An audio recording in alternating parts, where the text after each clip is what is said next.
Kdybyste věděli, že můžete změnit osud téhle země tím, že navštívíte svoje prarodiče, zajeli byste za nima?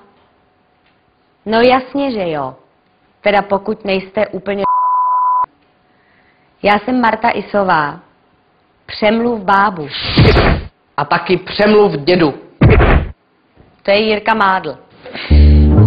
Jestli v téhle zemi zvítězí u příštích voleb levice, tak za to budou moc starý lidi.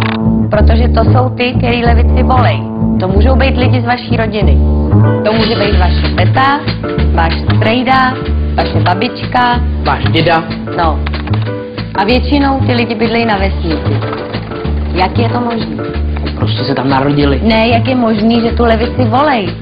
Co pak oni zapomněli, jak to tady těch 40 let, co byli komunisti u moci, vypadalo? Starý lidi mají totiž takzvanou selektivní paměť. To znamená, že si pamatují jenom ty hezké věci.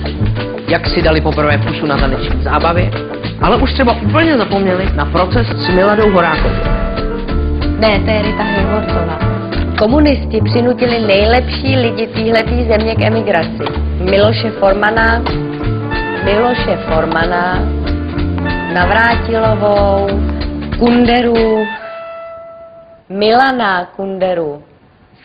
My natáčíme tohleto video, aby jsme vás přesvědčili, že se prostě máte sebrat, koupit si lístek na autobus, nebo na vlak, nebo nasednout do auta a rozjet se za svýma prarodičema nebo rodičema na venkov a přesvědčit je, že mají volit pravici. Nebo nějakou novou stranu. No, nějakou novou pravicovou stranu. A pravice je tohle. No ale pro ně je to obráceně. Tohle. Pravou ruku všude na světě lidi používají k pozdravu nebo k přijímání potravy a levou rukou si lidi všude na světě vytírají zadek. No, v některých zemích. No, hlavně když budete volit levici, tak si pak levice vytře zadek s váma.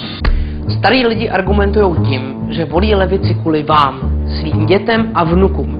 Takže je potřeba jim dát najevo, že kvůli vám socialisty a komunisty rozhodně volit nemají. Naopak, volit levici je v přímém rozporu se zájmy jejich potomků.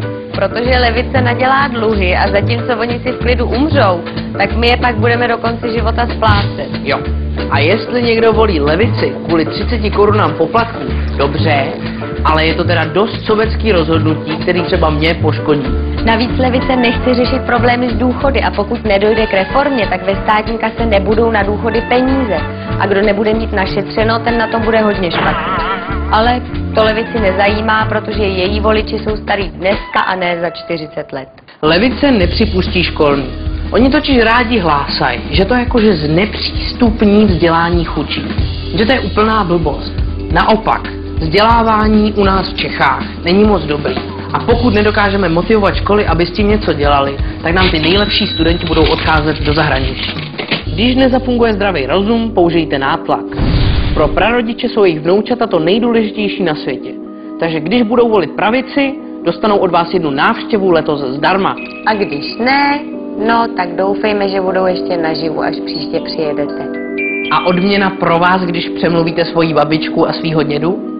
Poradíme vám, kde na netu najít úplně zadarmo to nejlepší animální anální porno se členkou italské parlamentní strany, Rocco Siffredim a Úhořem.